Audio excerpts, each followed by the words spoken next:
Pepe que quiere marcharse de Semedo. Semedo de momento está enchufado. Ahora justo lo digo y justo se pierde. Ay, a punto está de cometer penalti. Pepe. Gol de Nicolas Pepe. Pepe.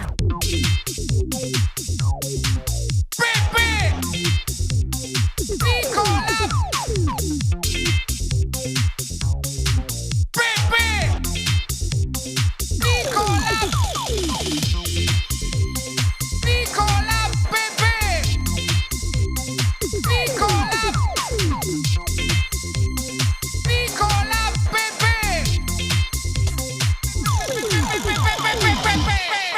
This is Arsecast Extra. Hello and welcome to another Arsecast Extra. Not as always with James from Gunnerblog. James is not around today, but filling in valiantly like Granit Xhaka at left back, it's Andrew Allen. Good morning, Andrew. How are you?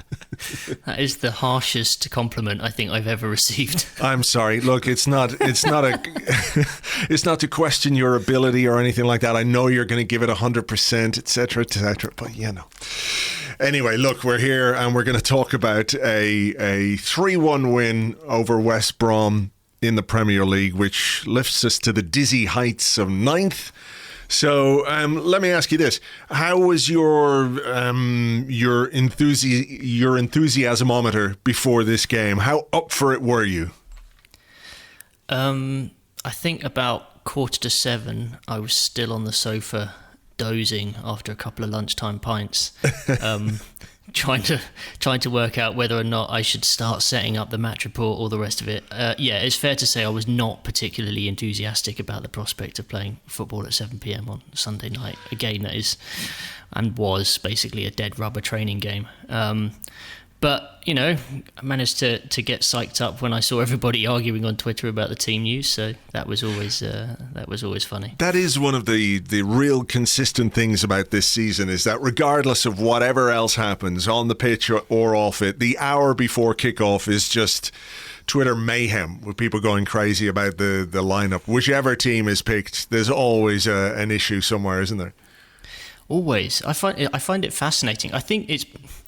In a weird way, lockdown has kind of exacerbated this as a thing, because for the 60,000 people who used to go to the stadium, you used to sort of find out the team news sort of on the way to the ground or when you were having a pint and stuff like that. You weren't really paying that much attention to it. If it happened, you know, and you just sort of got into the ground and then the game was starting and it was on you and you didn't really worry about it. But now, every decision, everything is just chewed over in so much detail. And I don't know. I can't get that worked up about it, because it's out of your control at that point, and the game's about to kick off, and you actually have no idea who might do well on the day, because almost every one of those players has managed to let us down at some point, and others have done very well when it's not been expected. So I keep thinking back to that Leicester game when we played away from home, where everyone was going absolutely mad, and then we produced quite a good win. And, you know, that kind of, for me, is a sort of good benchmark as to why you just shouldn't bother getting that stressed. I generally post the team news and then, like, switch off for an hour because, look, I get it. I get why people see certain names on the team sheet and go, oh, my God. And I get why when they don't see a name on the team sheet and they go, oh, my God. I mean, I do get it. I understand it. But Arsenal have caused us so much stress and worry and frustration this season that, I have to just let it be the stuff that happens on the pitch rather than the hour leading up to kickoff, which is, like you say, it's out of our hands. And there are reasons, I suppose, for some of these team selections, some of which we can understand, some of which we find it very difficult to understand. But ultimately, it doesn't change anything going crazy for a good hour. I don't think it does much for your blood pressure or anything else. So... speaking of which, I mean, what did you make of the team last night? Were there names on there that you were like, oh? I mean, there were a couple, I think. I didn't look at it and think that it was particularly unexpected, I have to say. I mean, it was the same group of players that I feel like he's just going to persist with now until the end of the season. Whether he thinks they're going to be there or not. So people like Ceballos and El Neni starting in midfield, I was a bit of a shrug of the shoulders. I was like, yeah, that kind of just about makes sense. I think you could potentially have had some eyebrows about I guess Saka playing at left back, given that we do have other left backs. Do we? I mean, we do now, maybe, given that Tierney is more or less back to full fitness. But that for me was, I was looking at the team and I was going, okay, starting, what sort of formation is this? And then when you work it out and you move the pieces around in your head and you realize that more than likely, I mean, that's one of the things about Arteta's team selections is that you have an idea in your head, okay, I think this is what it is, and sometimes you can be quite wrong. Like, you think there's somebody in a certain position, it turns out to be somebody else, or it's a different system or formation. But looking at it last night, I was pretty convinced that it was Saka left back, given the personnel that he picked. And I did find that slightly infuriating, given that it was something that I've been very keen to see for the last little while. Yeah, it's funny. I mean, I know that you've been banging the drum for, what was it, over a month. I think you showed the headline of the blog that you wrote, and excuse me. It was a weird reminder once the game got started. You were kind of like, oh yeah, now I see how this kind of could have played out over the course of the last month. And I mean, I wasn't angry, but I was kind of like, how did he not see the benefits of having a really gung-ho attacking left-footed player playing on the wing? And when your team is relatively one-dimensional in the type of football it plays, and kind of reshuffled itself just to accommodate Granit Xhaka back there, how did we not go with that? Because he was really very, very good, and he kind of made life easier for some of the other players around him, I thought. Yeah, I mean, that was my whole thing about this. I realised, that given we had some injuries, Odegaard was injured for a little while and he wouldn't have been available, and taking Saka out of the front three, I can understand why there was a reluctance to do that, but it always felt to me like, how do you maintain some measure of consistency in terms of how we're trying to play, the kind of football that we're trying to play? So you have one option, which is basically like for like, it more or less. I'm not saying they're exactly the same kind of player, but they play in pretty much the same kind of way. As we saw yesterday, Kieran Tierney likes to get forward, overlaps, puts in crosses from the left-hand side, gets in behind the fullback. Exactly what Bukayo Saka did time and time and time again yesterday. And your other option is like, okay, you can make it work, but you've got to move all these other pieces in order to make that work. And it has a profound effect on how you're playing. And some of our best performances this season, I mean, I think most people would say Tierney is one of our most important players, not just because of his character and his quality, but because of how he plays and how it allows the team to play. So for me, it's just, what do people say? Is it a galaxy brain a little bit, where you overthink things to the point like, okay, I want to keep Saka here, so how do I deal with the left back situation? Okay, I'll move a big, fairly immobile central midfield player there. Right, I'm not going to let him cross the halfway line, so I've got to get someone else into that left space to pick up the slack in that area of the pitch, to connect with the left-sided forward. But then that leaves my central midfielder with a lot to do. But I tell you what, it's Thomas Partey. He's great. He's experienced. He's a really high-quality player. I'll just ask him to do everything in central midfield. And I know we won against Sheffield United, but Sheffield United are bottom of the table. And I know we won against Slavia Prague, but Slavia Prague are Slavia Prague, with all due respect to them. There is a gulf in quality. It's games like Fulham, it's games like Everton, and it's the two games against Villarreal where I think if we had played Saka from the start, the slight, or possibly more than slight, issue we would have had replacing him in the front three would definitely have been offset by what he gave us in terms of the structure and simply the way we play the game. Yeah, I do wonder whether ultimately he just got to a point where he was like, I'm missing too many players in too many positions. And, I think that David Luiz's absence probably partly played into the Xhaka decision at left back, didn't it? Because he was looking for someone with a left foot who could ping the ball around a little bit. And there was so many little knock-on effects. Like if I take Saka out of here, who goes in his place? Do I play Pepe? Do I play Ødegaard? Do I, and ultimately, Willian. Oh God, yeah. And he kind of just sort of went round and round and round in his head about all the different options, and ultimately settled on one that just didn't really work. I know you've said it's Captain Hindsight or whatever previously, but I mean it really does feel like we missed a trick. And the fact is that you could easily start Saka at left back in a game, and if it's not working out, you can move him.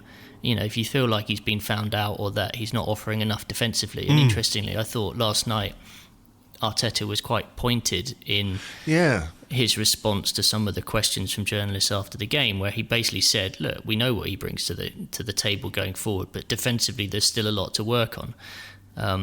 And I guess that kind of gives you an insight if he thought that the problem with Saka at left back was going to be defensive over the course of the last couple of months, that he was going in with a defensive first attitude. And there were so many games where you just couldn't afford to do that. We need to take games to teams. And we quite often didn't, so a bit of a struggle there. Water under the bridge at this point, but look, what Saka did yesterday was I think he showed just his quality on that left-hand side, right-hand side, centre. You can play him everywhere. He's just such a talented player, but he did bring something to our attacking play that's been missing for quite a while, and that was the ability to get beyond the fullback, to make runs. He was found quite well. Look, I think one of the things that people were talking about afterwards was like how he combined quite well with Willian. And Willian, we were chatting during the game after about 15 minutes, wondering if he completed a pass. And I looked up the stats on who scored, and he hadn't. Not a single pass in the opening 15, 20 minutes. And look, Willian and Saka did combine quite well, but I don't know that Willian had to do a great deal that was particularly complicated beyond play a ball inside or outside a fullback, because the quality of the run that Saka was making made it obvious, what he needed to do. And he's an experienced player, and he should, and is more than capable of doing that. But it really is all about Saka's willingness to run, willingness to take on players, a bravery and a positivity about his play, which I think is matched by Emile Smith-Rowe as well. And maybe it's the first flush of youth for these guys, and they'll become downtrodden and taken out of it. But I think if we're looking to the future, if we're looking to what we can build around, to what are the real positives from this season, it's these guys. And those two combined obviously really well for the first goal. Yeah, I mean, it was a really lovely goal. And it's about taking responsibility, ultimately. Yeah.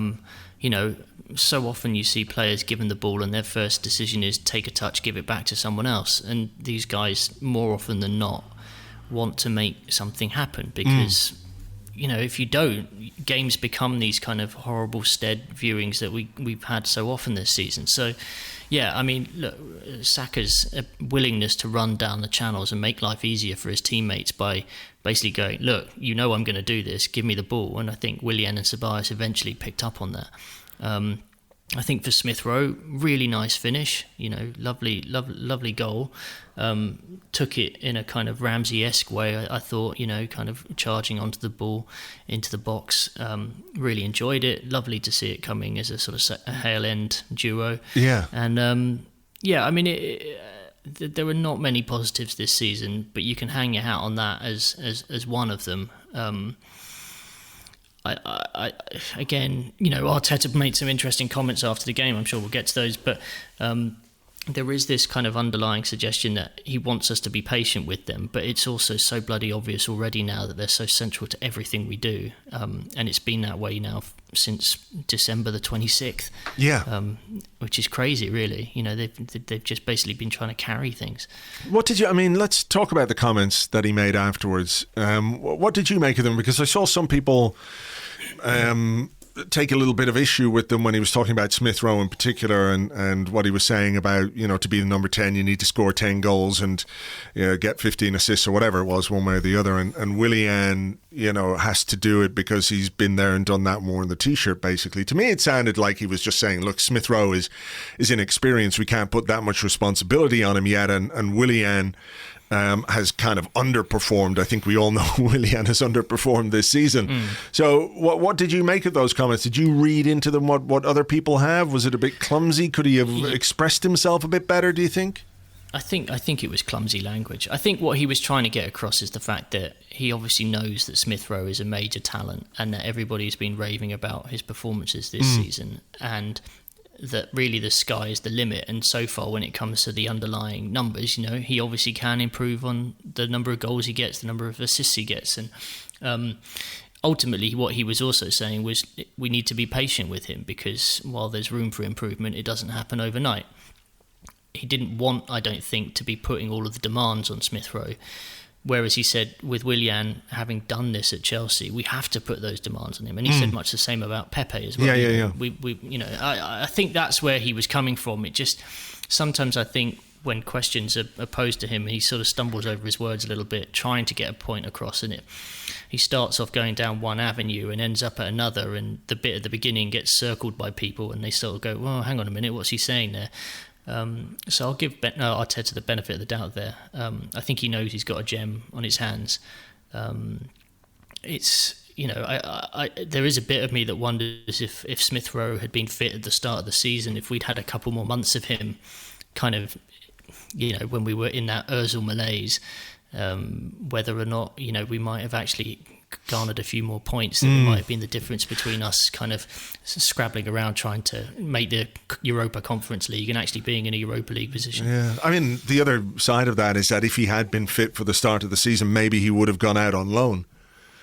There is that possibility as well. But look, take nothing away from him. The contribution he's made so far to this season, I think, has been significant.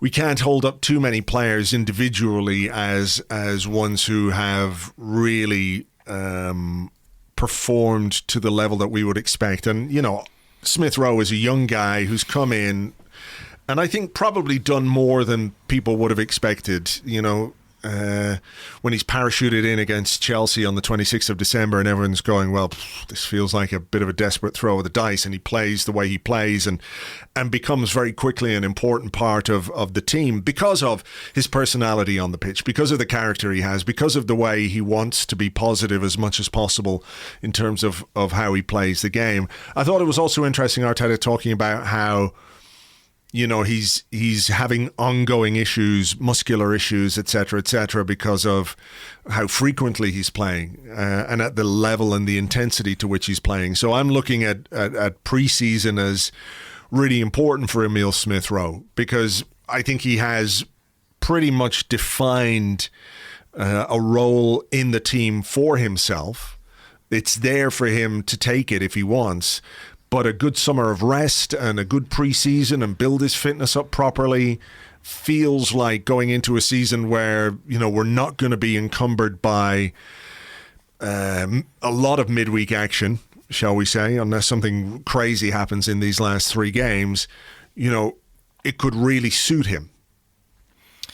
Yeah, I mean, he's played far more football than I thought he would when he came into the team, because when you look at how much football he'd played previously, I mean, he obviously had some big injuries, real kind of niggly injuries, and I thought we've done relatively well kind of resting him when we needed to. I know it caused controversy along the way, but at the same time, I mean, he's a young kid. He's got a lot of pressure on him, and I think coming into next season, for sure, he still needs to have some competition alongside him. Like, there definitely needs to be another alternative to Emile Smith Rowe in the number 10 role. Absolutely, 100%. And it will be interesting to see how we tackle that problem. But yeah, I can't help but think that, as an individual, he'll feel more settled in the first team. I think his status has grown. I think you can see, even though he's a very low-key kid, that he just has an underlying confidence in his own ability. And I think going into next season, for sure he needs a good rest. But you just never know when a player might pick up an injury, and that's the one thing that kind of concerns me. Is this, we've got some good young players in there, but we just can't put everything on them. we don't know how their bodies are going to react. We've seen over the years so many young players pick up serious injuries before the age of 22, 23, and the knock-on effects have shaped their career, really, at Arsenal more than anyone. Gabriel Martinelli started up front as well, which, was something a lot of people have been keen to see. It didn't really happen for him, but I think in many ways this game was a microcosm of our season, in that our central striker really struggled to get any service. And I say that while acknowledging that Bukayo Saka and his ability to get down the left-hand side and deliver into the box, there were some moments where it almost fell for Martinelli. There was one in the second half, I think, a low cross, and he was sliding in, and I think it missed Smith Rowe at the back post. There were a couple of moments. I mean, how much can we read into that performance from Martinelli? And it felt a little bit to me like, when the substitution was made, Lacazette was sent on for Martinelli quite early in the second half. It's earlier than we normally see Mikel Arteta make substitutions. Was it just about giving Lacazette some minutes for fitness? I don't really know why he would need to be super fit at this point. I know he's coming back from a hamstring injury, and maybe he's planning to play him against Chelsea and wanted to give him, half an hour to run around and get some minutes into his legs. So how did you view the Martinelli thing?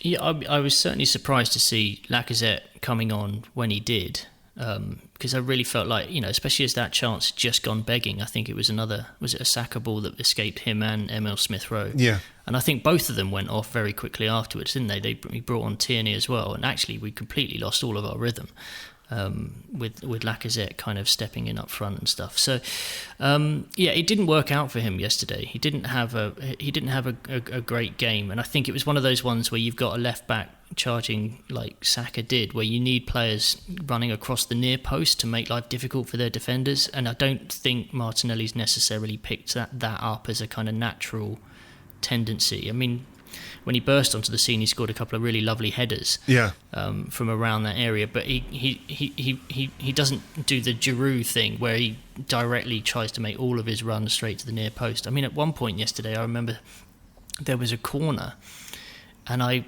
think he picked up the ball after it was cleared pretty much on our halfway line, with almost the entire pitch in front of him and all of the players. He seemed to be the last man back. It was really weird. It was the way he picked up the ball there. It had everything that was. He was desperate to get involved in the game, so he went following the ball rather than thinking, I'm going to sniff out the chance when it comes back into the box. It was almost like where he picked up the ball was like where Thierry Henry against Liverpool in that 4-2 game years ago picked up the ball. It was almost as like, if I get the ball here, I'm just going to charge forward and make something happen. And I kind of respect the eagerness, but I think he probably needs to be a little bit more disciplined about what he's doing there and rely on his teammates. I'd have to look at that again, because maybe he was the guy who was nominated or designated to be in that position, which seems really odd weird. If he's your centre forward, to have him doing that. But there you go. It wouldn't be beyond the realms of possibility that was the instruction. Do you see his long-term future being, the guy who leads the line in the centre position? I mean, he had such joy against Newcastle on the left. You kind of feel like, just give him a run there and let him try and make his position his own a bit. Yeah, I think the difference is, of course, you have someone like Saka at left back who's in those spaces where Martinelli was against Newcastle. So I think he can do it. I think he can be a central player. I just wonder if he might be much more of a player who comes in from the left to the centre rather than being central all the time. And he's the kind of player, I think, who would probably thrive from service which puts him in behind a team, and I don't think we were ever going to get in behind West Brom because of the way they set up. Obviously they were trying not to concede. They needed to win in order not to get relegated. So when we had the ball, they were sitting deep. The central defenders, they packed the midfield, etc., etc. So there was no way of getting him in behind on the break. I mean, there was one moment where we did break, it could have been from one of their corners or something like that. And I think Willian had the chance to just pick his pass, but got rid of the ball as quickly as he could down the line to Martinelli and left it undercooked, so the defender was able to get there. So that was really the only moment I can think of where he could have been able to get in behind the West Brom defence, but we didn't make the most of that particular break. So look, small sample size, and as a rule, I think our centre forwards, maybe struggle is the wrong word, but they don't get the kind of goal scoring service that you would ordinarily like. I think our centre forwards are asked to do a specific job, and if chances come their way, great, but it's more about their role within the defined structure that Arteta has. Yeah, it's weird. I mean, if you're not playing Aubameyang there and you've got your choices are Lacazette, Martinelli and Nketiah, all three of them are very different players. So there's no real consistent. I mean, you can ask them to do the same thing, but naturally their instincts is not going to be to behave in the same way on the pitch. And I think we've really struggled to kind of cope with that. You know, the fact that we've not had a consistent presence, whether it not an individual consistent presence, but a type of player consistent presence, kind of at the top of the field all season. You know, because how do you build those 1-2s around the box? How do you know where a player is going to be when the crosses come in? I mean, so often when a ball goes into the box, and it was pretty much the same yesterday, good balls were played into the box and players did not get to the ball.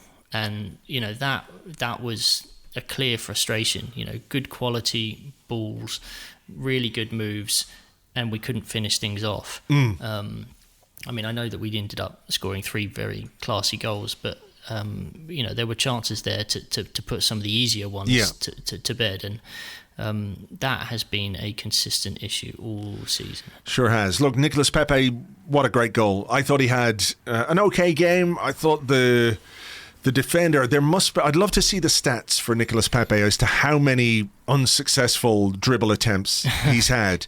I'm not saying this to be critical. I'm just genuinely curious, because it feels to me like when I think of Nicolas Pepe, I can think of really exciting moments, like some of the goals that he scored. The goal last night was brilliant. The goal against Sheffield United earlier in the season. There was another goal quite recently as well where he dinked it over. Yeah, was it in Prague. Yeah, you know, some really brilliant moments.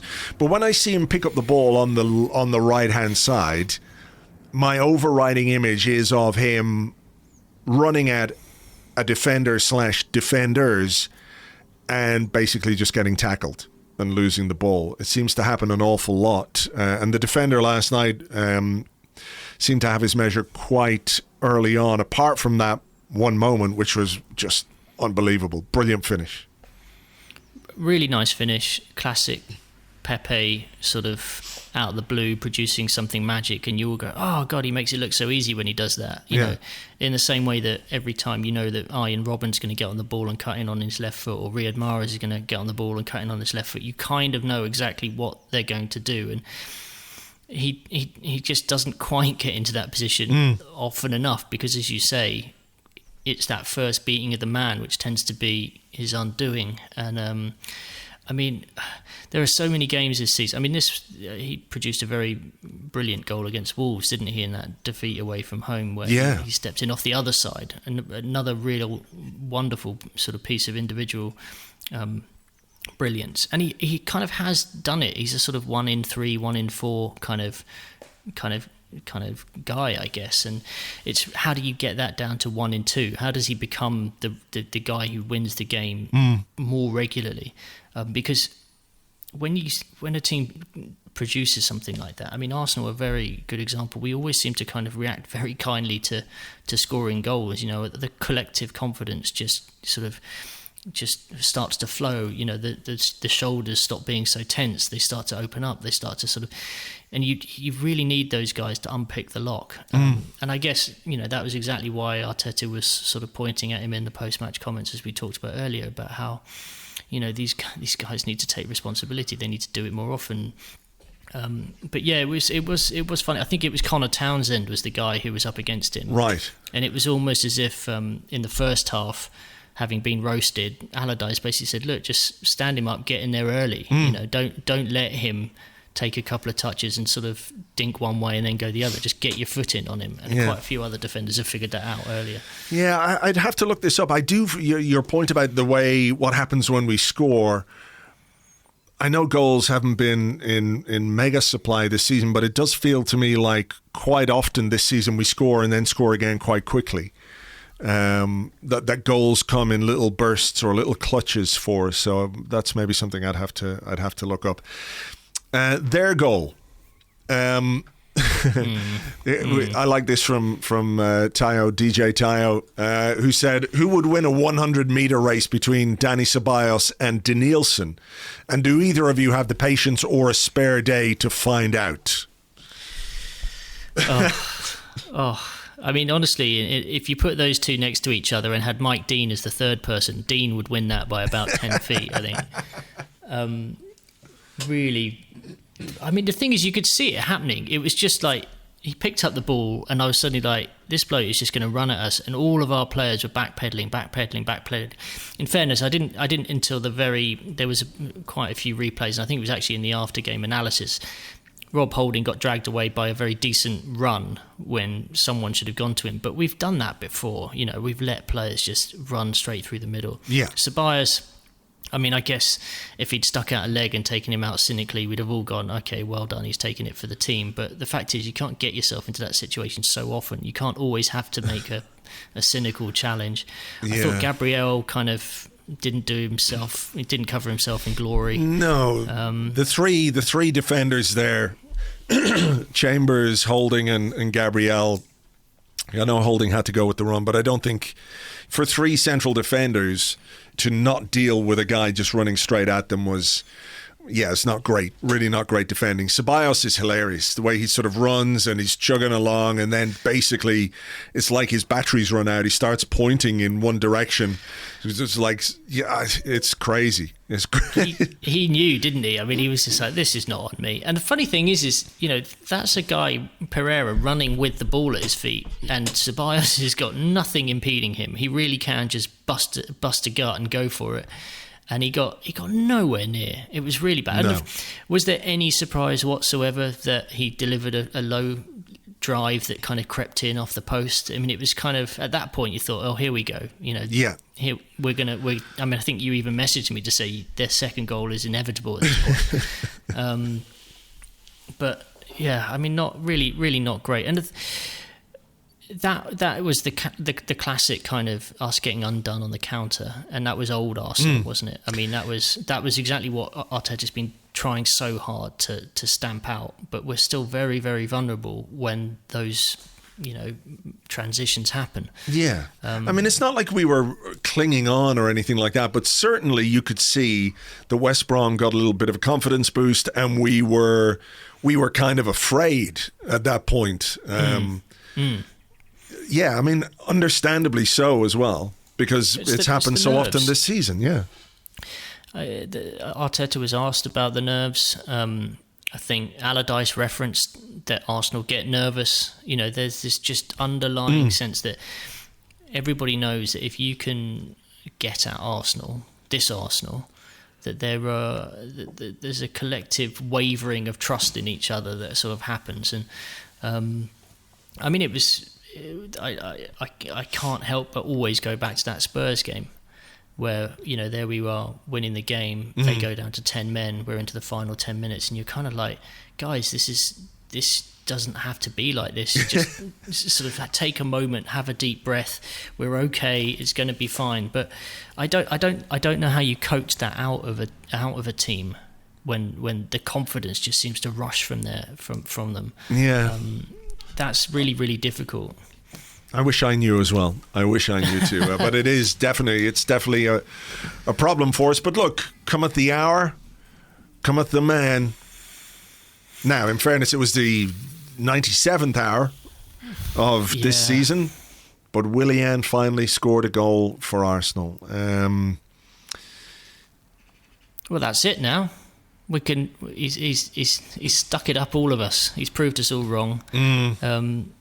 I mean, it does make me laugh that he is the midfielder. He's actually the player with the most Premier League assists for Arsenal this season. And now he's adding goals to his game. Yeah, I think it's the perfect illustration of how stats, while extremely useful, do not tell you the full story. Look, good free kick. There was some really good NFL-style blocking by Lacazette and El Neni, who basically pulled guys out of the way for Willian to fire into the top corner. Keeper not great, you would have to say, but look, take nothing away from the goal itself. It's probably quite apt that he finally scored in a game which matters as little as this one does in the grand scheme of things, at a point in the season where we've nothing left to play for beyond a little bit of pride.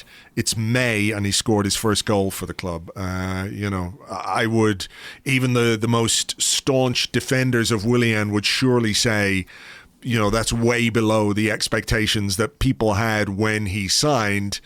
I think there were always concerns about the length of the deal, but I don't think, and I would hold my hands up and say this myself, I did not expect it to be this bad.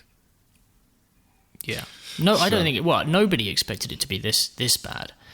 I mean, I know Chelsea fans who were chuckling when we signed him because he'd never been the most popular player at Stamford Bridge. He was a guy who could get onto a little run and could make the difference occasionally, but you quite often have periods where he just wasn't around. He just didn't do it. And I think the biggest frustration this season with him has been the body language. From the get-go, he's looked as if he was carrying the world on his shoulders, and that he wasn't enjoying himself, that he didn't seem happy or comfortable with what he was being asked to do.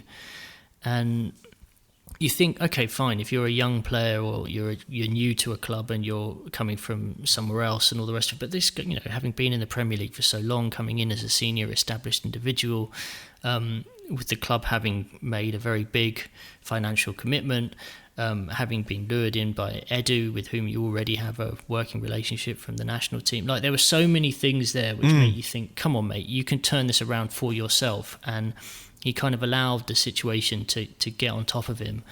And, I'm sure I have no idea what's going on in the background with him, and it's always a shame when you see a player struggling as badly as he has. But I don't think there's been a player in the last decade who has struggled as much with a move as much as he has at Arsenal. It has been absolutely appalling. And you watch him, the other day against Villarreal when he came on, this sort of sense that he just sort of runs away from the game, almost like you put a player on, but you actually lose a player. In the process, and it's been like that so often. And I feel for him because he must know it. He goes on the pitch and he must know that he's like, oh my God, what am I going to do here? A penny for Arteta's thoughts off the back of yesterday, watching him finally do it in a game where it's just too little, too late. He must be tearing his hair out. Yeah. Beautiful, beautiful hair. Well, if he's left with bald, tufty patches because of his persistence with Willian this season, it's no less than he deserves, frankly. Look, sometimes a move just doesn't work out for a player. It's the wrong club, the wrong player at the wrong time, and I think all of those boxes have been ticked when it comes to Willian. Do you have any faith that we might go our separate ways this summer? Well, look, Arteta spoke, didn't he, about the need to be ruthless this summer. Literally, that's what he said. And they're brave words, because you could very easily make the argument that the most ruthless thing this football club could do, based on the season that we've had, is change their manager. So, for a manager to say that out loud about what needs to be done this summer, when he could very well be put in that category, where you stand on the line between that being brave or foolish is up to you.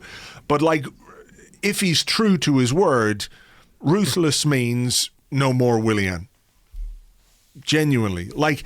You could not tell me that if Reece Nelson had played the same amount of minutes as Willian this season, it would have been much worse. And at the very worst, you've got a player who's got a load more Premier League minutes that you decide, right, he's not quite what we want. We'll sell him on to a Bournemouth or whoever the hell is getting promoted, and you reap in some money. So I think all in all, this is one of those decisions that when they obviously had an idea for him because he was experienced, because he was, in inverted commas, free, he was available. They thought he would be able to come in, work alongside experienced players like Lacazette, like Pepe, like Aubameyang, contribute without having to settle into a new country, new club, all of that kind of stuff that sometimes a younger player has to contend with. So that was their plan. But they have to go back and they have to think about, which of their plans actually worked and which didn't. And this is one of those plans where they can say, we gave it every single chance, every possible chance for it to work. Like, Willian can't complain about the amount of chances he was given. Arteta can't complain about the amount he was allowed, or he allowed himself to play Willian. He can't look on it with regret and say, well, maybe if I just given him a bit more playing time.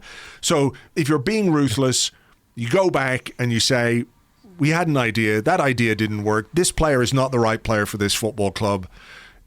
Let's move on.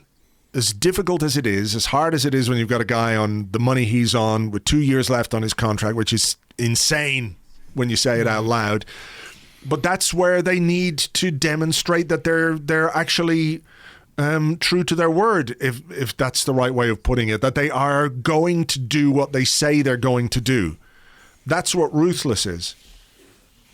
I mean, the problem with using a term like ruthless is that when you look at our squad now... Yeah, it's not all in your hands, is it? The guillotine is hanging over 75% of them, really.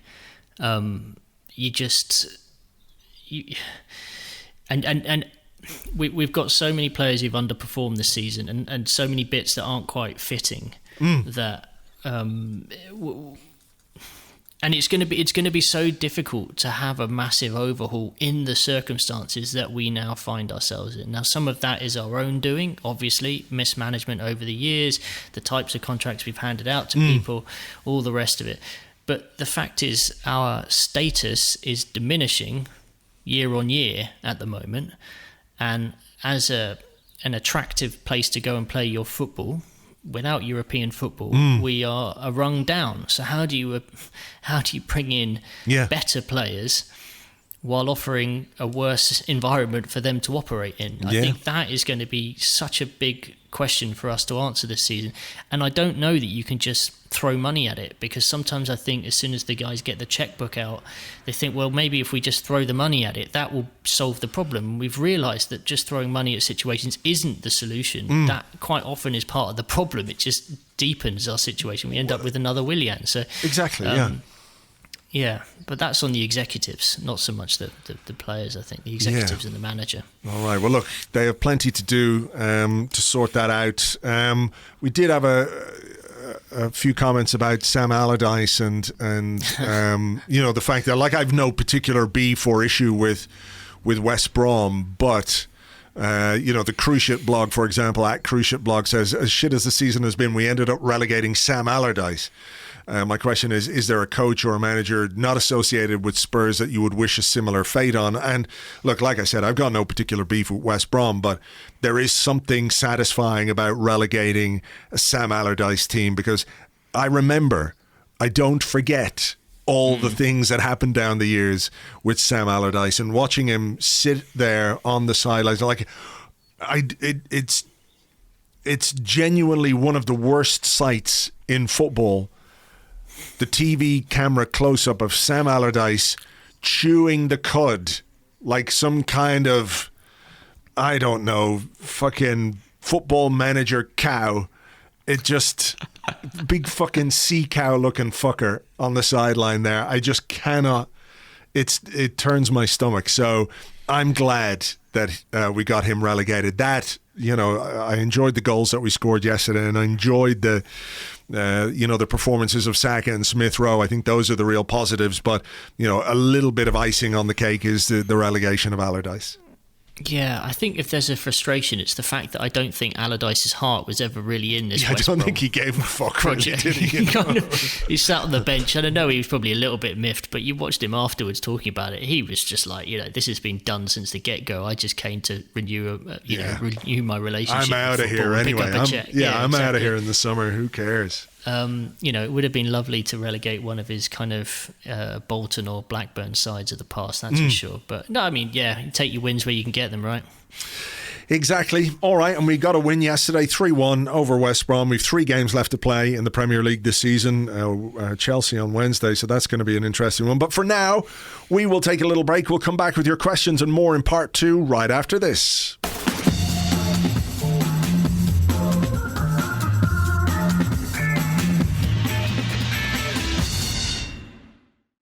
Welcome back to the Arsecast Extra. This is part 2 of the show where we answer questions that you sent to us on Twitter today at @AllenSport and at Arseblog, and also on the Arseblog Discord chat server, which you get access to if you are an Arseblog member on Patreon. Andrew, as you're a guest as such today, I feel it would be only polite to give you the honour of the first question, so fire away. Thank you very much. You're welcome. Okay, so this one is from Mike Cattermole at Catters61, and he says, which players do you believe have flourished under Arteta? Willian? No. Flourished is such an interesting word, isn't it? Because, I think Saka. Yeah. I think Rowe. Yeah. He's going to struggle now, aren't you? Yeah. Beyond that, flourish is like, there's such weight to that word.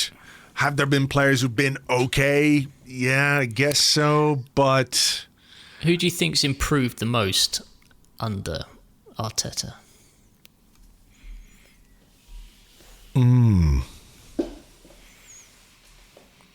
I think someone like Rob Holding has done quite well. I think in a limited way. Yeah. Kieran Tierney, maybe. I mean, there's a lot who've been stagnant and a couple who've gone backwards, I think. Yes. But, I mean, I think, unfortunately, for Arteta, the fact that we're struggling to get past 2 or 3 names, that is not great. I think we could easily forget the fact that this club was absolutely abject at trying to play out from the back, for example. And I think collectively they have improved that, even though they do make some stupid mistakes. I can see a structure to the play, but I do think it's maybe a bit too structured. But when it comes to actual individuals improving their game, I think so many of them have been trying to learn something completely new that they've had to park what they were good at to try and catch up in other areas. And as a consequence, it's muddled their thinking a little bit on the pitch, and they've not got better. That's true. I mean, look, individually, it's hard to make the case that too many players have been at the level that we want them to be at or expected them to be at, but also collectively, the team. Like, sometimes an individual can stand out in a bad team, you know what I mean?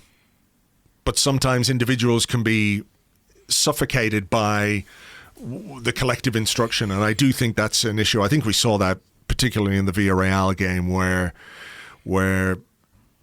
in a match where we really needed to go for it, we couldn't. The players couldn't. Individually and collectively they couldn't, and Arteta couldn't get that out of them. So that is a really interesting question. When you lay it out bare like that, I mean, nobody beyond those. And why have they been good is because they're young. Yeah. What do you think not just because you're... Come on. Anyway. What do you think to Xhaka? I mean, he's a potential, I think, maybe. I mean, part of his game is... Flourish, I would, again, flourish is not a word I would use to describe that. But what I think Xhaka has done beyond his little moments of madness, the 2 against Burnley, the sending off and the stupid cross into, what was his name? Chris Woods. Yeah. Beyond that, I think he has. You could make a case that he has been one of our most consistent performers. He's been professional. He's done a job when he's been asked to do it. He hasn't complained. I think he has demonstrated why all the managers picked him. Wenger picked him. Emery picked him. Arteta picks him. He's that kind of a player. But then I also think if that's where the bar is, it says a lot about everything else, Yeah, I think Granit Xhaka's value has probably increased given where he was when Arteta came in, off the back of obviously becoming very close to that Bayer Leverkusen move and all that. Was it Bayer Leverkusen? I can't even remember. Bayer Leverkusen move, off the back of the big argument with the Arsenal fans. So I think his value is probably Hertha Berlin, wasn't it? Hertha Berlin. Yeah. Sorry, I'm going mad. I think his value is probably yeah. We had. That leads us on to this question. We had a number of questions like this, and I know this is just pure podcast fluffery because the reality is, you can only make so many changes during an off season, and particularly one where you're going to be restricted by finances, as you say, the stature of the club. Without Europe, we're not such an attractive destination. There are going to be players who we would very much like to get rid of, who maybe we can't. For all kinds of reasons, the length of their deals, their wages, their refusal to move or anything like it. But Rian, who's at Rian Vacha, says, can you please do a stay or go for the entire first team squad, both what you want to happen and what you think will happen? And look, it's so hard to predict, so I'm not going to say what we think will happen, but let's go through the squad and categorize them as must stay, must go, or you just don't care what happens to them one way or the other, right? Yep, okay. Bernd Leno. Don't care. Alex Runers. I'll also say don't care with Leno. I would lean towards stay because... Yeah. But I don't think he wants to, based on his comments from a few weeks ago. So if we're looking to rebuild things, if he goes, I don't really mind. Alex Runerson. Thank you for your interest in our affairs. Goodbye. Matt Ryan.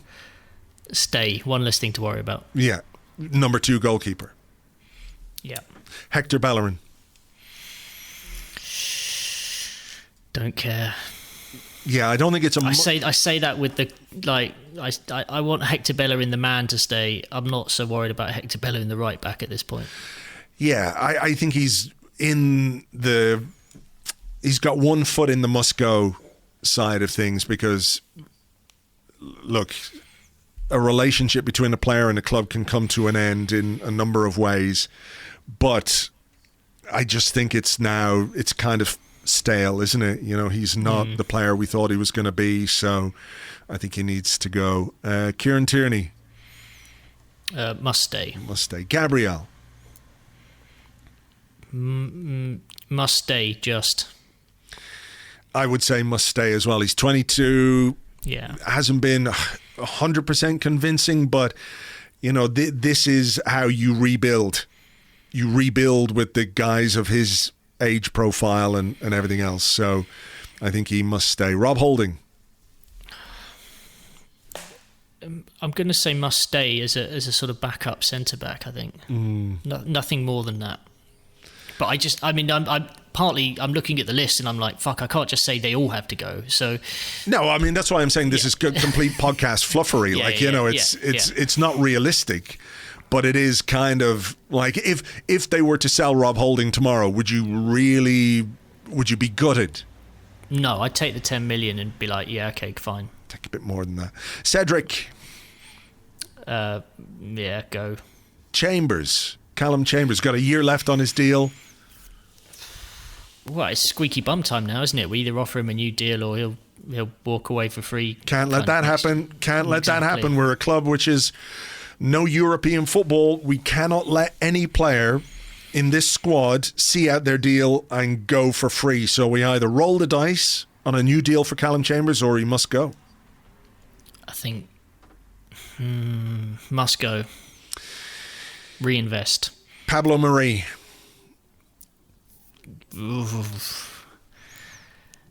Keep. Yeah, I would. Yeah, back up. Like, he's not our biggest problem. We do need some squad depth. Yeah. But like, if we sold him tomorrow, I wouldn't be unhappy. David Luiz. Time's up. Time's up indeed. Bukayo Saka. Keep, obviously. Danny Ceballos, he's gone anyway. We're not going to... Gone. Yeah, Martin Odegaard. Would love to. But don't think it's going to happen. Don't think it's going to happen. Thomas Partey. Oh... I mean... He's our 50 million signing from last summer.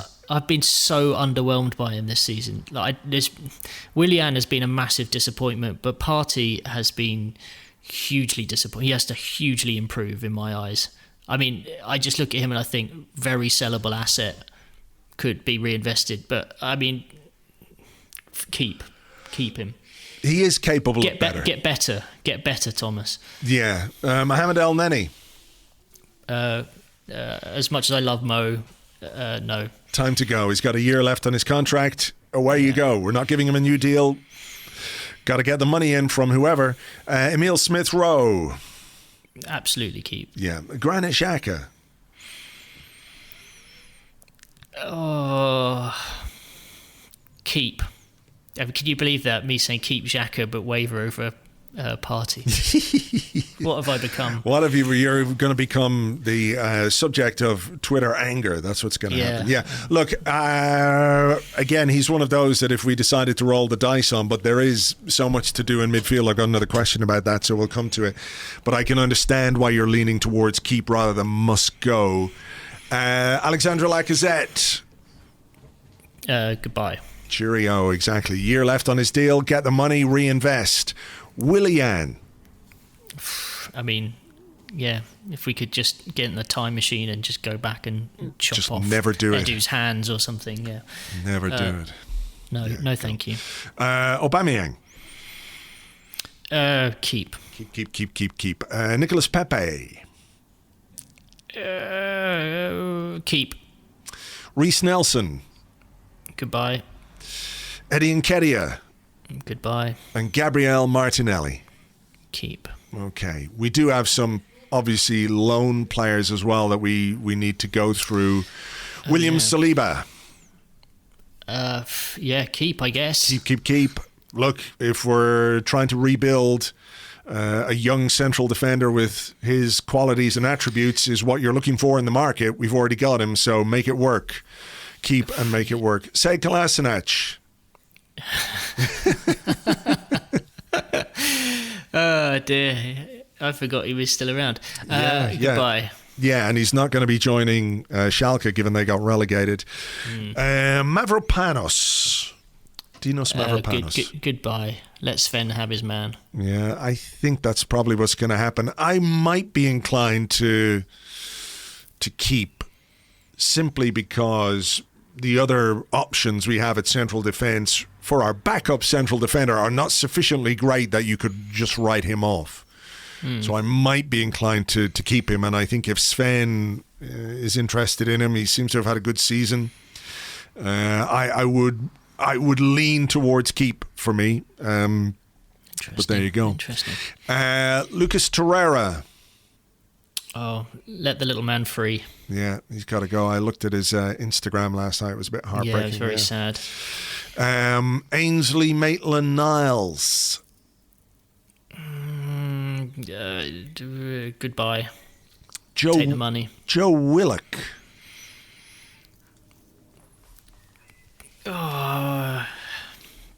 Keep, much to the frustration of all the Newcastle fans who've fallen in love with him. I have a question about Joe now in a second. I would keep Joe Willock. Matteo Guendouzi. As much as I'd love to think that becoming a father over the weekend has completely changed his life, goodbye. Yeah, year left on his deal. Got to do the thing. You can't be, you just can't. Nobody can leave for free. That's the reality. And those financial implications make some of the decisions a little bit easy. Here's the question from, let me have a look here. It's from the Discord. It comes from Arsenal FCTX. He says, Willock has now scored against Spurs, Liverpool and Leicester, so the skill and instinct is there. Why can't he do that at Arsenal? Is that a failing of where he's played, his teammates around him, or the manager? And should we keep him or sell him now that he's proved he can score in clutch situations? And just to sort of follow up on that, also on the Discord, Speckled Jim says, with Ceballos going back, and given that we're looking to move Guendouzi and Torreira on, with El Neni continuing to El Neni, we've already discussed the fact that he's got a year left on his deal and probably needs to go. How many central midfielders do we need this summer? 2? 3? So we're assuming, I guess, that Thomas Partey is staying, despite your wicked campaign to move him on and get rid of him. And Granit Xhaka is going to stay. There is talk of interest in the Brighton dude, isn't there, Bissouma? Yeah. How realistic or how concrete that is, I don't know. But how many central midfielders do we need? How many central midfielders can we afford?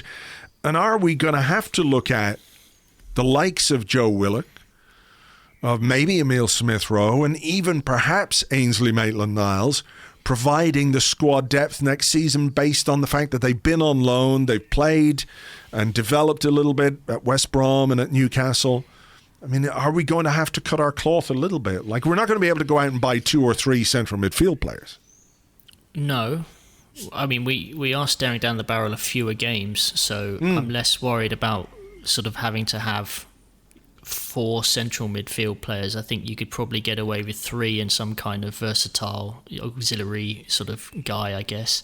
But you're basically banking on Partey, Xhaka being fit, and then, you know, if we go and bring in a Bissouma-like figure, that's 3, and then you've got some versatility from other players there. I think, you know, you could see that he might want to drop in a Saka or a Smith-Rowe in a deeper position potentially.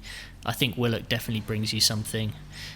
Dare I say, old Callum Chambers, if he's retained, you know, has experience in midfield. I'm not saying that that's an answer in any way, shape or form. I want to make that very clear. I think 3/4, but probably you could get away next season with 3 anchoring midfielders. Yeah.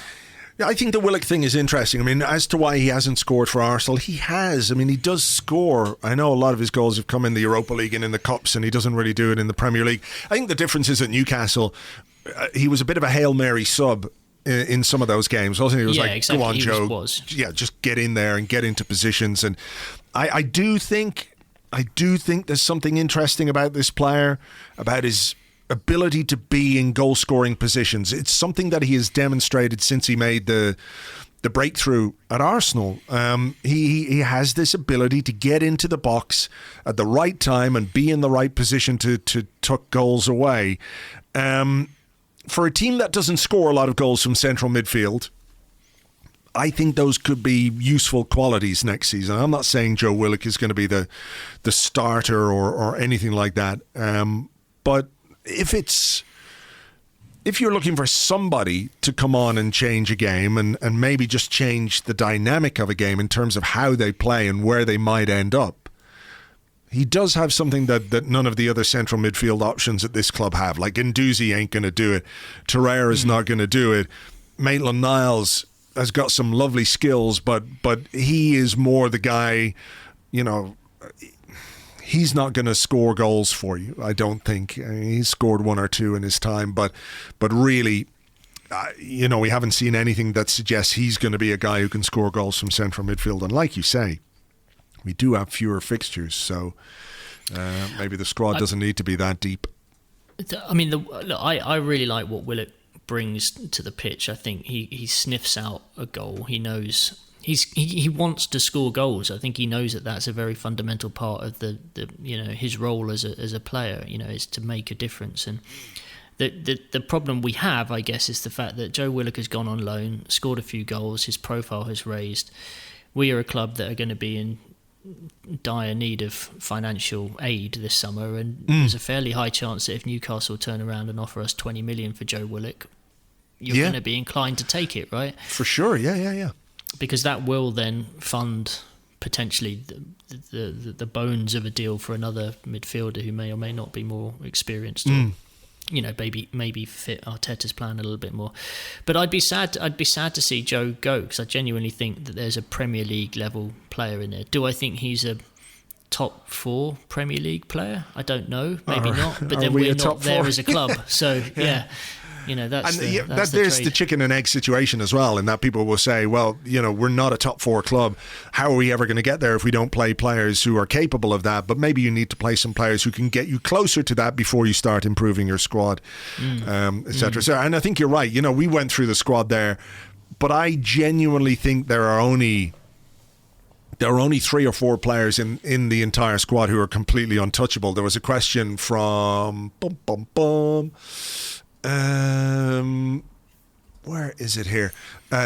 Simen, who's at Sekapipa on Twitter, who says, "Goodly morning, heartbreaking dilemma. Would you consider selling the likes of Saka and or Tierney for big money if it allowed us to do a proper rebuild?" And my gut instinct, of course, is no, because I don't know how you improve by selling your best players. I know there's an argument to be made that, like, if you got 100 million offer for a player and you could then bring in 4 or 5 players of sufficient quality to improve you overall, that is something that you have to consider. But there really are only 3 or 4 players in this entire squad who are untouchable, and that if offers came in for everybody or anybody else, you would have to give them serious consideration. Yeah, I also think the other thing with selling one of these players and handing 150 million quid, let's say, to Edu, is, do I trust Edu to go and spend that money wisely? Yeah. And I don't know that I do. So I think you're better off putting your money on the players that you have that are good and keeping them and hoping that they can drag you to the next level. I don't think I'd want to take big money for Saka. I just think from a collective confidence point of view, what kind of a message would that send out right now? And I think the fans are in a pretty bad state. I think you go taking away players that you've just managed to tie down to deals and stuff, it would get pretty messy. Yeah. Whereas I think, as a fan base, we could tolerate the sale of pretty much everyone after a season like this. If you cash in on one of your best assets, there'd be no, even with the justification that we can take this money and we can reinvest, there'd just be no way that would fly. And people might not believe it either. Given the way that the club has operated, if they were to sell one of the best players and, dress it up as, well, we're going to do it so we can reinvest in the squad, until that money was actually reinvested in the squad, you would only think it was a revenue generating decision to offset some of the losses that we've made by the bean counters at the top. It would I mean, nothing would surprise me with this ownership given the Super League decision, but it would be a cock up on that that kind of level. I would imagine in terms of a PR kind of play, it would go down very, very, very, very badly. Sure would. So I don't expect it. Shall I go with a question? Yeah, please. So I've got one from @Rattan He said, one positives of Arteta's reign is the vast improvement in how we defend as a team. We've never really been drubbed in scoreline terms. I like that. And many goals have been conceded due to silly, avoidable individual errors by flawed players, not because of the system. Do you agree? I agree. Have we improved vastly on the defensive front? I mean, we have improved. That's a really interesting one, because I guess that's right. We haven't been drubbed, he says, clenching his buttocks, knowing that we're playing Chelsea on Wednesday, and these might appear like famous last words. I suppose that is true. Nevertheless, when you fail to keep a clean sheet as often as we do, can you really say you've improved a huge amount defensively? Like, some of the goals we've conceded this season have just been ridiculous. Ridiculous. So it's hard to say there has been an improvement defensively when you're still capable at any moment. Like, do you feel defensively secure when you watch this Arsenal team? Because I feel like we can concede at any moment in any given way. Like, I don't think it takes a lot to score against us. And that, to me, would be an indicator of improvement. If it's hard to score against a team, then you would say that's a defensively secure / improved team. So I see that. I see what he's saying, but I don't feel like we're defensively great. So this season, there are 3 sides that have conceded fewer goals than us: Chelsea, Manchester United, Is that and it? Manchester City. Is that it? That's it. I mean, it's close with Liverpool, but we've conceded 38 goals this season. City have conceded 26, United 36, Chelsea 32. Obviously, it's a weird season. Yeah. That's last interesting. season, we conceded in total 48. So, assuming we don't get absolutely bollocked on by everybody in the next 3 games, we could beat that. I think the difference this season is, well, the difference over the course of the last few seasons is when we concede now, it feels like that could be the end of a game. Like, we may not score, and that has been the massive issue. Okay. Yeah. So the perceptions of our defensive issues, because we do have some, even absolutely. if you do, that's really interesting, that record. So our perception of our defensive issues is very much coloured by the inability to create chances and score goals. So our defensive errors feel worse because we don't get as many chances as other teams to offset them by scoring the kind of, or the amount of goals that we need to score. Like, where are we on the goals scored list in Premier League terms? Oh, I mean, we've scored 49 goals. So let me just have a little look. There are 1, 2, 3, 4, 5, 6, 7, 8. 8 teams that have scored more than us, 1 that's on the same as us, and that's Villa. Right. So we're basically trending about where we are in the league table on that front. And our goal difference at the moment is plus 11. I think it's reached double figures for the first time this season. Last year we finished with a plus 8.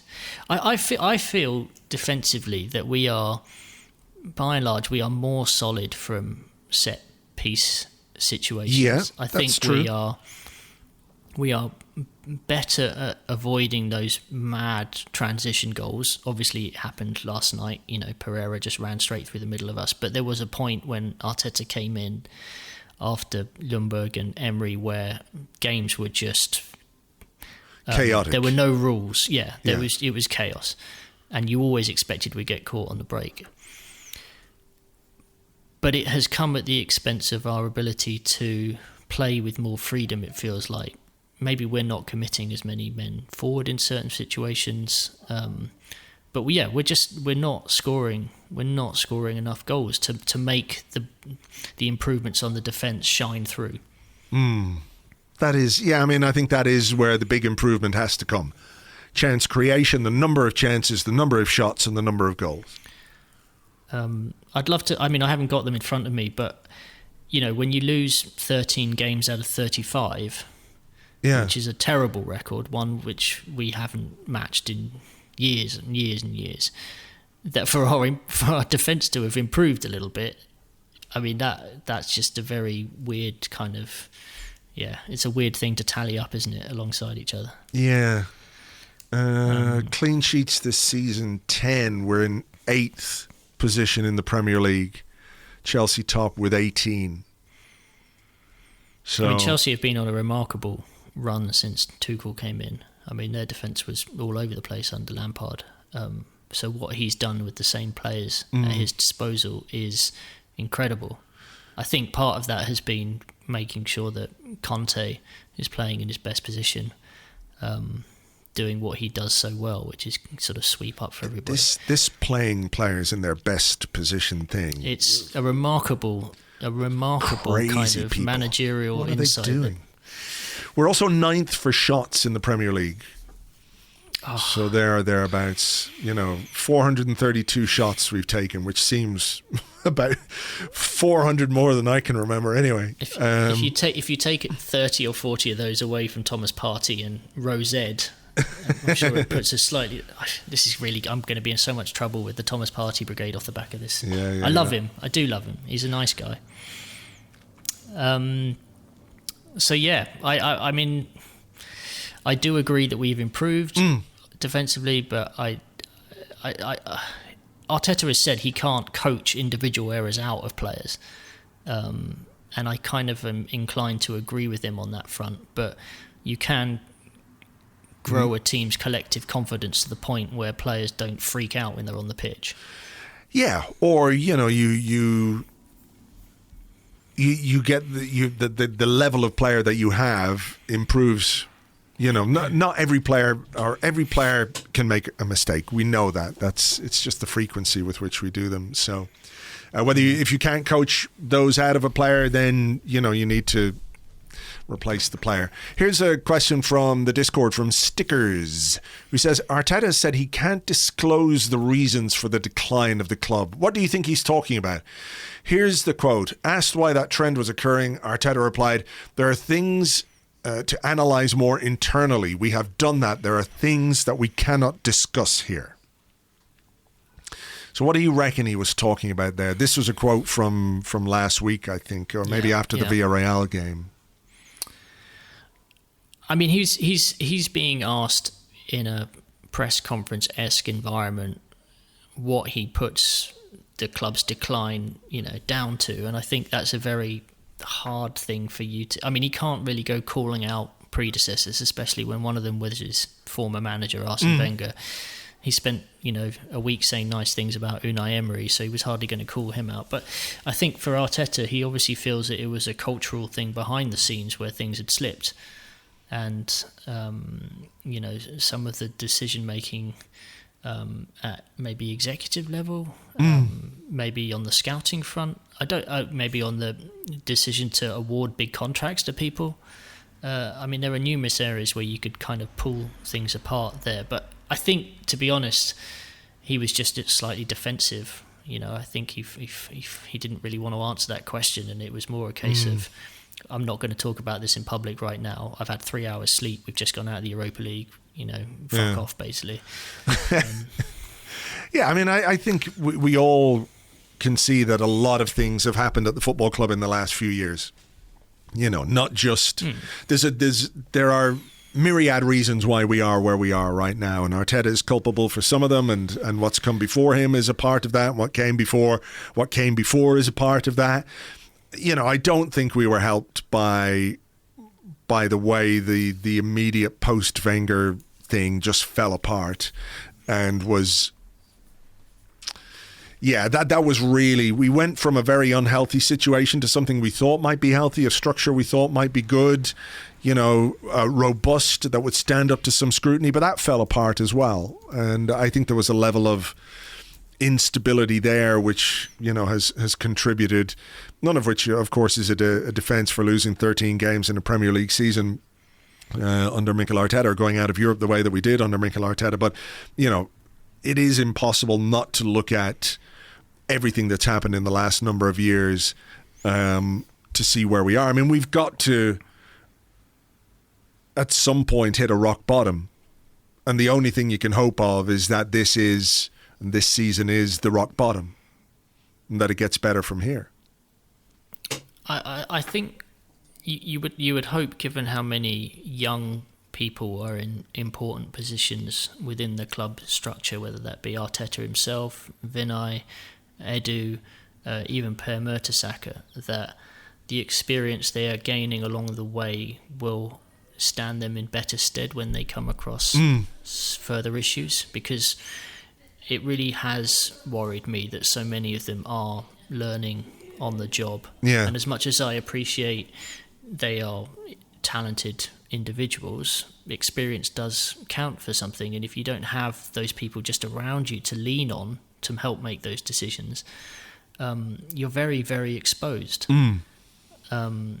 I can't help but think, let's say, for example, with the Super League stuff, that Vinny Venkatesham knew from the outset that this was going to be a terrible, terrible idea. But he didn't have enough other people around him maybe to help persuade the owners who, when they brought the decision, kind of weren't going to change their mind. Yeah, we don't know what this Richard Garlick guy is going to bring to the table. We don't have a huge idea about what Tim Lewis does on a day-to-day basis. There was briefly talk about adding a football person to the board at one point, and that kind of disappeared. Well, I think that's what Richard Garlick is. He's like the post Sanyehi, post Husfami appointment that needed to be brought in to take up some of the slack. There is so much to do this summer, on the pitch, off the pitch, that the idea of it just being the responsibility of Arteta and Edu, whether you believe that they're capable of doing the job the work we need to do as effectively as we need to do it, I think Richard Garlick is supposedly that guy who comes with experience at West Brom, of course, and experience with the Premier League, and is despite his law qualifications, is basically a football guy. So there is that coming in. Now, how effective it's going to be, we'll have to wait and see. But there is stuff being done to fill that gap a little bit. Whether it's too late, I don't know, but it is coming. So yeah, I mean, we've just been in a sort of state of flux for so many years. We're making so many changes, or as many changes as we can possibly make within the confines of the time of a transfer window and the practicalities given the circumstances. We've just gone through the squad and we're like, 75% of them we'd probably say goodbye if we could, and Arteta would probably be like, maybe I would if I thought I could, but it's just not practical to do that. You actually cannot get rid of that many players and bring that many new players into a team in the time you need before the season starts, and suddenly Arteta can't go into the season having not done the work he needs to do to the squad, because he's probably going to be skating on thin ice anyway. If he has a bad start after 2 months, September, October, I could easily see him being under huge pressure. And it wouldn't be a very hard decision, I don't think, for the Cronkies to make, because he's not been given a new deal. So his own future is sort of, there is a line in the sand on the horizon already. Yeah. It's going to be complicated. A very complicated summer. Yeah. Busy summer as well for us. Yeah. I seem to say that every summer. But should we change direction? I have another question. Yeah, why not? It's a slightly more positive one-ish. At Benjamin Everest on Twitter says, "Good evening. I can't stop looking at that 4-point gap to a rather fragile Spurs team. Would beating them go some way to improving our season? Also, on that note, would you rather a season fully out of Europe or that we scrape into the Europa Conference League?" Gap on Spurs is 4 points at the moment. That would be good. Like you said earlier, take your wins where you could get them. If after one of our worst seasons of all time, we still managed to finish above Spurs, look, it's nothing to write home about, but you'd take it, wouldn't you? Just for the positivity of something from this season. As for the UEFA Conference League, I've got no idea what format this tournament has, so I'm going to look it up. I think it's basically the Europa League. The Europa League is becoming smaller. And, right. Well, the group stage of the Europa League is becoming smaller. The third tier of European club football after the Champions League and the Europa League. The competition is scheduled to run from 21-22. Will serve as the bottom level, blah, blah, blah. The bottom level of the existing UEFA Europa League competition, which is due to be reduced from 48 teams to 32 teams. The competition will be primarily contested by teams from lower-ranked UEFA member associations. No teams will qualify directly to the group stage, with 10 teams eliminated in the Europa League playoffs and the rest coming from the Europa Conference League qualifiers. The winners of the competition are awarded a position in the Europa League the following season unless they... So all you can do is win this to get entry to next season's Europa League. Yeah. Oh, fuck that. I don't know from a financial point of view what playing in the Europa Conference League is going to do, because the games are going to fall on the same evening as the Europa League. So I guess what TV channel will they be on? Like fucking yeah, exactly. Dave or UK Gold or something like that. I could, because I mean the way that they obviously don't like matches overlapping. UEFA. So, 3 o'clock kickoffs on a Thursday afternoon. You're gonna be kind of sitting at work every Thursday, kind of tuning in to watch Arsenal playing, a third division side from Slovakia or something. And with the greatest respect, I don't think any of us can be asked with that.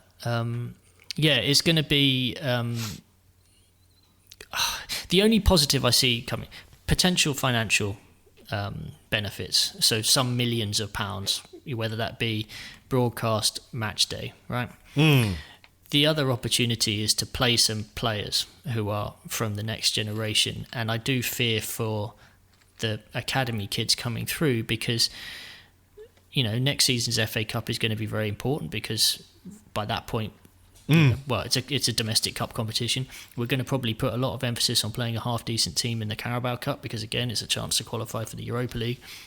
Arteta isn't going to have much room to experiment and play young kids and give them room to express themselves on the pitch. And it's vital that they get that opportunity. So I see the positives being the Conference League could potentially be a breeding ground for the next generation.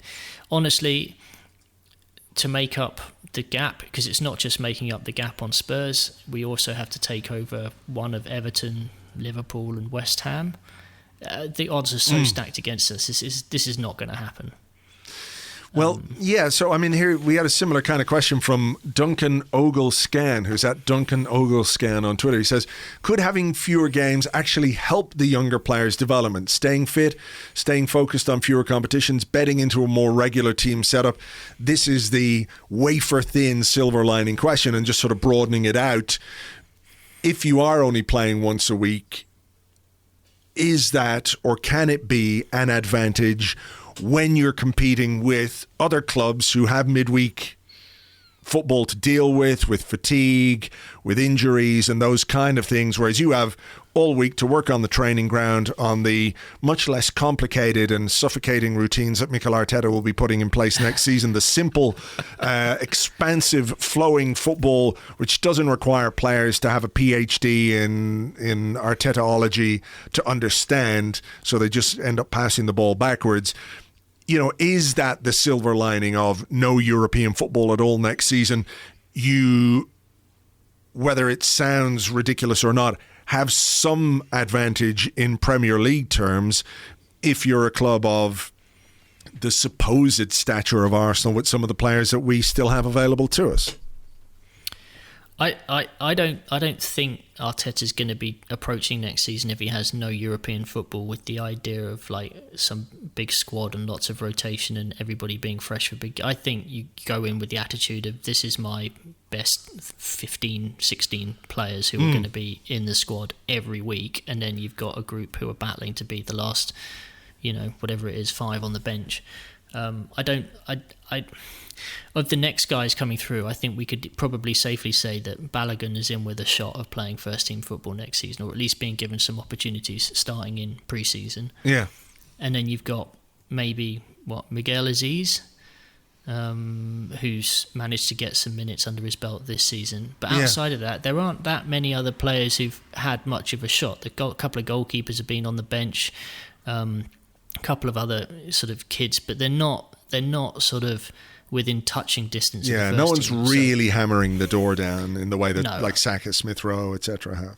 And maybe something will come out of pre-season. I mean, that's where Smith Rowe just kind of started to shine, isn't it, under Emery? So you never know. You might get a youngster who kind of comes through against the odds. But I'm not actually expecting the next generation of young players to get that much time next year, which is sad, because the club bangs on about that being a priority. It's the Arsenal DNA this and Hale End that and all the rest of it.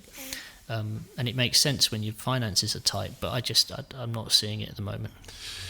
I mean, there is an argument to be made that given the financial predicament and given the fact that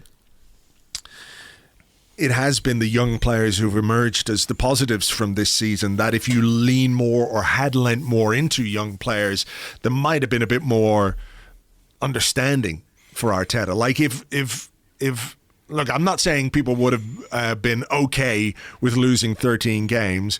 And just to sort of use this example again, like, you know, if you play Reiss Nelson the same amount of time you played Willian, I'm sure people wouldn't be saying, well, you know, at least he gave Reiss Nelson a good try. It didn't work out. You know, I think people would be like going, this Reiss Nelson, if he played like Willian, well, we got to get rid of him. He's not good enough, etc., etc. You know, football fans aren't that diplomatic about things. You know, we can paint these narratives about how if he had played younger players, there might be more understanding. I do think there might just have been, though, because it would have suggested a more coherent plan. We're going to use this season to give development time to young players who next season can be better, rather than giving playing time to a guy who next season is not going to be much better. You know what I mean? So there would have been, at least at the heart of it, some kind of logic to it. But, you know, we may have no choice. We may have no choice other than to go in with some of the young players, depending on what happens in the market. Have you got one more question? I have. Okay. This one is from @Joe97349576. Catchy. If we were to sack Arteta and could only replace him with a manager currently employed at a Premier League team below us in the table, who would you choose? So just to give you a rundown of who those managers are, basically, we've got, because we're 9th in the table, Leeds are 10th, Bielsa. Aston Villa's manager is that Dean Smith. Yeah. Wolves, Nuno Espirito Santo. Crystal Palace, Roy Hodgson. Steve Bruce at Newcastle, Graham Potter, Ralph Hasenhüttl, Southampton, Burnley manager Sean Dyche, I don't think so, Scotty Parker at Fulham, Sam Allardyce, and Sheffield United don't really have a manager at the moment. Potter is interesting because of the way that Brighton play. Yeah. But he's got a good win record at the Emirates. Are we playing them on the final day of the season? We are. Where is it, home or away? It's at the Emirates. Right. 10,000 Arsenal fans will be there to boo. If it were me, just for the fucking madness of it, I'd go Bielsa. I'd like Bielsa. Just the uncompromising nature of him and the way that he wants to play and everything else. I think it would be crazy fun to see. It would. Yeah. It would be so fun for us trying to do the post-game transcriptions of the press conferences. No, probably not. Didn't he do like a 40-minute answer to one question this season? Something like that. PowerPoint presentation, yeah. Yeah. Yeah, that would be my choice, I have to say. Would you go for anyone different? I think Potter's interesting. I think Hasenhüttl is weirdly interesting in that I kind of can see what he's trying to do at Southampton, but then they keep going on these weird runs where they get battered and then lose 10 games in a row and it all falls apart. You're talking about not being drubbed. Yeah, chances are you could get a drubbing with him in charge. Nuno Espirito Santo, I guess, was sort of on the list, wasn't he? I mean, he was spoken about as a potential. I think even Spurs have been linked with him recently. I mean, and I think that is an interesting one. You know, if you saw someone who was available now and you saw some other clubs who were sniffing around at the same time, would you, do you allow another good manager to go begging because you don't make your decision in the moment, leave it a couple of months? I've seen some Spurs fans who've been nervous about the idea that Arsenal might sack a manager now with a view to trying to find someone on the market who Spurs were going for. We're not, though. Something about where both clubs are. I don't think we are going to do that. No, we're not. We're not. No, I think, Bielsa would be interesting. Yeah. I mean, the Bielsa myth more than anything else. Also, I hate Leeds, so it'd be nice to take away one of their people. Yep, I could get on board with that. All right. Well, look, we do have Chelsea on Wednesday. We are going to do a preview podcast for that over on Patreon, patreon.com/Arseblog. Andrew, thank you very much indeed for filling in. It was much more Bukayo Saka at left back than Granit Xhaka. at the end of the day, so thank you. No worries. Have a goodly morning. And to all of you for listening, thank you very much indeed for being here, and we will catch you on the next one.